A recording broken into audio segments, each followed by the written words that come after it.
Hey, this is Bob Pellerin, CTOBOB, and today we'll be revisiting the RAV4. This is the Prime SE edition, and specifically we're going to be looking at what accessories I've added to the car. At first I was thinking of adding a whole lot of stuff. In the end, I really stuck to, I guess, 4 or 5 basic things that I've added to it. The first thing, I don't know if you'll be able to see it, is I've added a protective film to the front. So we literally have it all the way. It's very hard to see, but there's a kind of a line right here. So I've added it to the headlights to the front, so it makes cleaning easier. And of course, when you're getting chips and stuff like that, it won't be affecting the paint. It's going to be affecting the plastic. So we've got about 5,000 kilometers on it. There's no real dings or anything of the sort on the front. The windshield's still good, so that's great. So we've got the entire hood. We've got a portion of the ceiling done, or the roof rather. So we've got the roof done, and yeah, it's pretty much the entire front. So we've got all this section here, the roof, the sides, even part of the mirrors as well. So there's a film here, and I can feel it, but you can't see it. So the whole point is no one will be able to tell. And of course, you want to make sure that it's really shined. Some people are putting ceramic coating before they add this. I did not do that. I just made sure it was really clean and waxed and so forth, as clean as it can get. And then we applied it immediately when it was new. The other thing that I did, actually it's kind of twofold, is I got it professionally rust-proofed.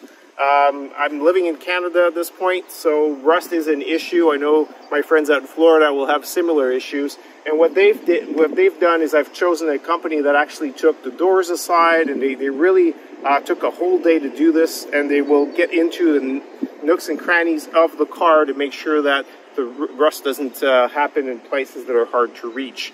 In places that I felt should have been added, for example, bolts and stuff like that, that over time could rust and are difficult to remove, I've gone ahead and I've used a rust-proofing agent myself with a spray can. And what that does is it actually, the one that I've used, I'll put it down in the description below. It's a marine grade anti-rust, and it creates a kind of a waxy film to it. And I've really just used it on the hinges and a few places like that, that the anti-rust company did not touch. And of course they did the entire underside as well. So those are the 2 main things that I've done sort of in general. The other thing I wanted to show you, let's move over to the back, are the mats. If you're living in climate with a lot of salt and so forth, and what you want to do is you want to get either the original mats from Toyota. So without the mats, you're going to be looking at just the bottom here, which will get dirty and so forth. And if you're asking Toyota for their official mats, then what they will do for the back end anyways is there's a part here that covers the back of the seat. That was one of the questions that I kept getting. And the other portion here actually fits in here and overlaps the back. And it actually says RAV4 Prime right on there. So this is specifically designed for this vehicle. You could also get a RAV4, you know, the one for the hybrid and so forth. It should fit in here nicely as well. This is a 2021 edition, so it's pretty standard. For the inside ones, I preferred going with a company called, let's move over to the passenger side, and it's called TuxMate, or TuxMat. And they, as you can see, they've got a higher side here, and so when you've got salt and debris or all kinds of rocks and sand from the winter, it really works out great. So we've got it in the back. You want to take a quick look here. See, it fits perfectly.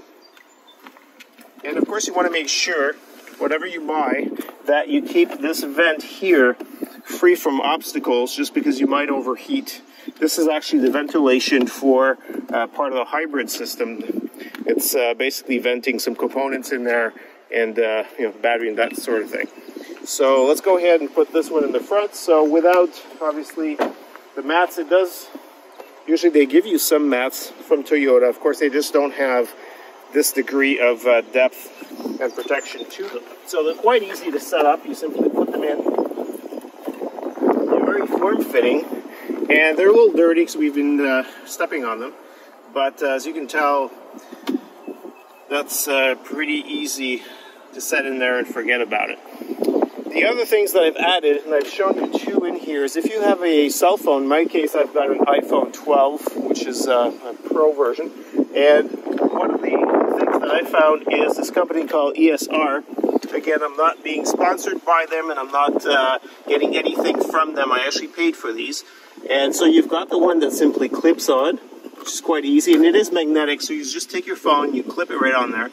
So the other model that they offer is this one here, and as you can tell, it has a suction cup, and it has a couple of arms so you can adjust it up and down, and also features the magnetic technology, so basically you just stick your phone on there, and it doesn't move too much, and of course it's more or less when if you're driving and you want to have the phone.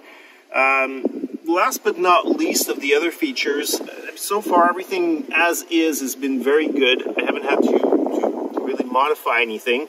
On my to-do list was the mirror. So what I've done is when I purchased the car, I got the Homelink Mirror right away. And what that adds, you can't see right now, but it actually displays north, south, east, west, and so forth here in that little display. It has auto dim on it, and it also has some buttons on the bottom so you can pre-program garage doors.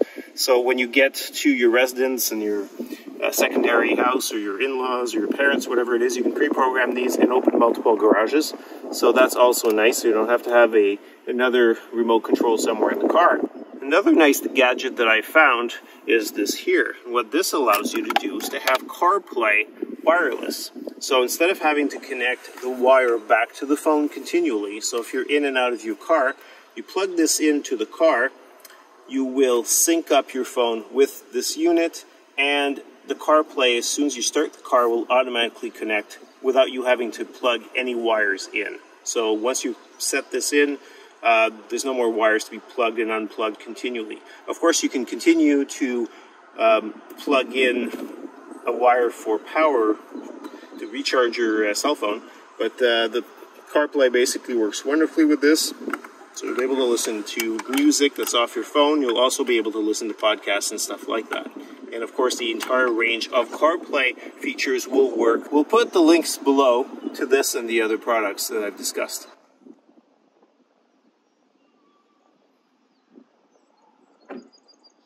So one of the low points, and something that I would like to change that I haven't changed yet or tackled, are these lights. They're very dim. I know they might seem bright now, but they're not great at night. So a lot of people are taking the light bulbs out and replacing them with LEDs, and that's something that's on my to-do list. Just haven't gotten around to it.